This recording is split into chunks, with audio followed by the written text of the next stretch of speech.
Hey there, we're going to continue our study of functions. We're in chapter 2, and this is a little bit of section 2.2 and 2.3 combined.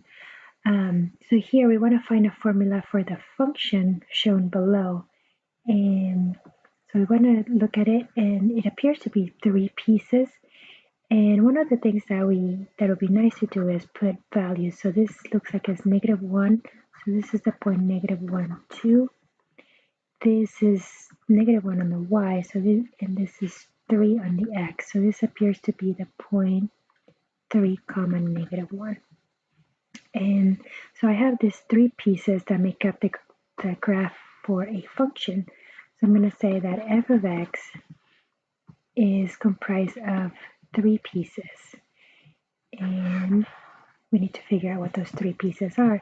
So it looks like this is a constant, right? There's no slope, it's not changing. So this appears to be a horizontal line. So the equation of a horizontal line is y equals and whatever the y value is. In this case, this appears to be 1. So this will be the line, the horizontal line,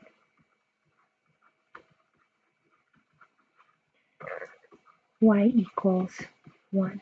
So we're going to say 1 when x is smaller than -1. And it is solid there, so I'm going to say when x is smaller than or equal to -1. And then there's stuff happening between -1 and 3.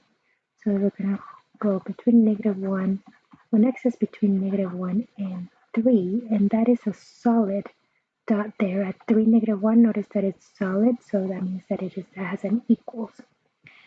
And we need to find the equation of that line. That does have a slope, so we're going to need to find the slope of that. But then when x is greater than 3, notice that there's a hole there. So it's an open circle, which means not included. It looks like another horizontal line. So which horizontal line is this? So that's -1, that's -2. So this appears to be the line y equals -2. So we're going to have -2 when x is greater than 3. Right? So for the x's that are greater than 3, we look like the horizontal line y equals -2. So what we need to find is what is happening in the middle here. And in the middle, we have this line, and that contains the points -1, 2, and 3, -1. So we're going to use our knowledge of finding the equation of a line to find it. So we want to find the equation of the line containing the 2 points, containing -1, 2, and 3, -1. So how do you find the equation of a line that contains 2 points? We find the slope. And remember, the formula for slope is y2 minus y1 over x2 minus x1. And so we have our 2 points. So the slope is going to be, I'm going to start with the second one here. So -1, difference in y, so -1 minus 2 over, since I started with -1 for the y, I have to start with 3 on the x. So 3 minus a -1. So I'm left with -3 over 3 plus 1. Right, minus and minus become plus, so -3/2. So that's the slope. And now I need to find the y-intercept. So I could try to put it into y equals mx plus b, or do the point slope y minus y1 equals mx minus x1. But if I have the graph, why am I going to go through all this work? Notice that since I have the graph, I know that the y-intercept is right there at 0, 1. So all I really needed was the slope. So the equation of this line will be y equals the slope -3/2 x plus b. The y-intercept is 1. And again, I got this from the graph.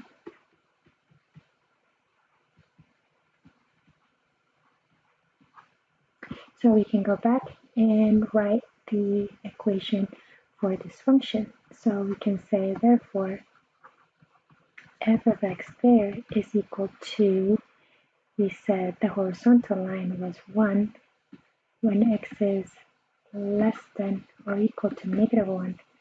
And then this line, -3/2 x plus 1, when x is between -1 and 3, less than or equal to, we did have a solid point there, and -2 when x is greater than 3. And so this becomes the formula for that graph. So horizontal lines are y equals, so we have y equals 1, y equals -2. So we really just needed the equation of that line. We do have the y-intercept from the graph, so we only really need the slope. And so we found the slope by figuring out what those 2 points were. Okay, so another thing that we can get from graphs is usually when is the function increasing or decreasing based on the graph. So notice that this first example, this doesn't have a slope when x is less than -1. So this is neither increasing nor decreasing, it's staying constant. Same thing when x is bigger than 3. It's neither increasing nor decreasing, it's staying constant. Right? So the slope is 0 there. But in here, the function is, looking at the slope, notice that the slope is -3/2. So it makes sense that the function is decreasing. So I will say this is decreasing between -1 and 3. So let's look at another example. So given this graph, it says find the intervals where the function is increasing and decreasing. Now, when it's asking about the intervals when the function is increasing and decreasing, these intervals are going to be x values. So essentially, this is asking for what x values are the y values increasing, so getting larger, or decreasing, getting smaller. So I will say that this is, let's start with the decreasing one. So you always read a graph from left to right. So this is decreasing, and it's coming down from probably -infinity. So I'm going to just put the arrows there. And so notice how the y values are getting smaller, smaller, smaller until you get to here. Then it changes to increasing. So what value is this? This is x equals, so we have 0, -1, -2. So this is decreasing from -infinity to -2. And this is always a parentheses. You're never including that because that -2 is neither increasing nor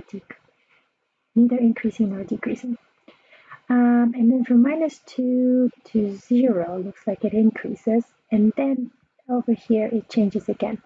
And notice that now the y values start to go back down. So it's decreasing again from 0 all the way to 1. So union 0 to 1. So notice the y values are getting smaller, so that means the function is decreasing. So where do they decrease again? So increase, decrease, increase, and now here we hit another little mountain, and then we start going down again. The y values are getting smaller. So it's decreasing on, which value is that? So 1, 2, at 3, from 3 all the way to infinity. So that's where the function is decreasing. Make sure that you use the u's to indicate the junction of the intervals. Commas don't have the same effect. So for proper mathematical notation, you want to make sure that you're using the union. The union stands for or. So this is decreasing on -infinity to -2, or 0 to 1, or 3 to infinity. So what about increasing? So the function is increasing whenever the y values start to get larger. So as the graph goes up. So this is increasing on -2 to 0, or from 1 to 3. And that's it. And so that means in this little peaks, sometimes they're called peaks and valleys, they're called local maxes and local mins. So this function has a local max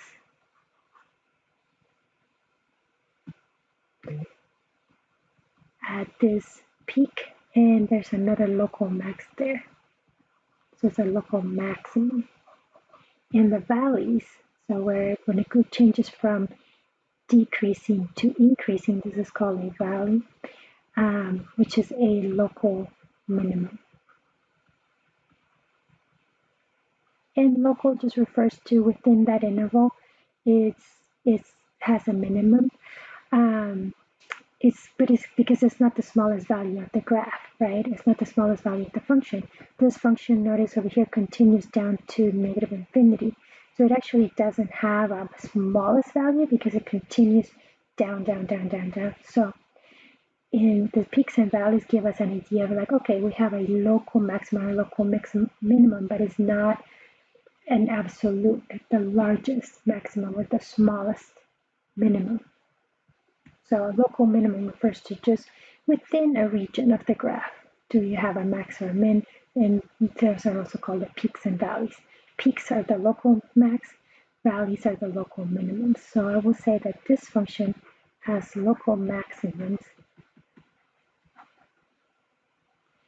and there are two of them. So what are the coordinates? So one of them is at 0, 0, and the other one is at 3, what is that point? 3, 1. And it has a local minimum at -2, -2. I think that's a -2. So yes, at -2, -2. Cool. So and notice that those coincide with when the function is decreasing and increasing. So you have a local minimum when you change from decreasing to increasing. So -2 appears on both of them. So you're going to have a local minimum there. And then a local max when you change from increasing to decreasing. All right.